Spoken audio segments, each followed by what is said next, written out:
அஸ்ஸலாமு அலைக்கும். அபூ ஹுரைரா ரலியல்லாஹு அன்ஹு அவர்கள் அறிவித்தார்கள், ஒருவர் அல்லாஹ்வின் தூதரிடம் அவர்களுக்கு தான் கொடுத்த ஒட்டகத்தை திருப்பி தரும்படி கேட்டார். அப்போது நபிகள் நாயகம் ஸல்லல்லாஹு அலைஹி வஸல்லம் அவர்களிடம் அந்த மனிதர் கடுமையாக பேசினார். எனவே நபித்தோழர்கள் அவரை தண்டிக்க விரும்பினார்கள். அப்போது நபிகள் நாயகம் ஸல்லல்லாஹு அலைஹி வஸல்லம் அவர்கள் தம் தோழர்களை நோக்கி, அவரை தண்டிக்க வேண்டாம், விட்டுவிடுங்கள்.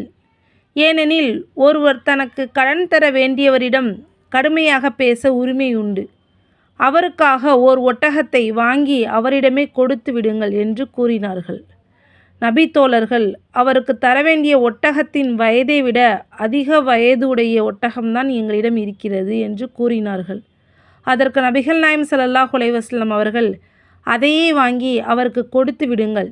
ஏனெனில் நல்ல முறையில் கடனை திருப்பி செலுத்துகிறவரே உங்களில் சிறந்தவர் என்று கூறினார்கள். அல்ஹம்துலில்லாஹ்.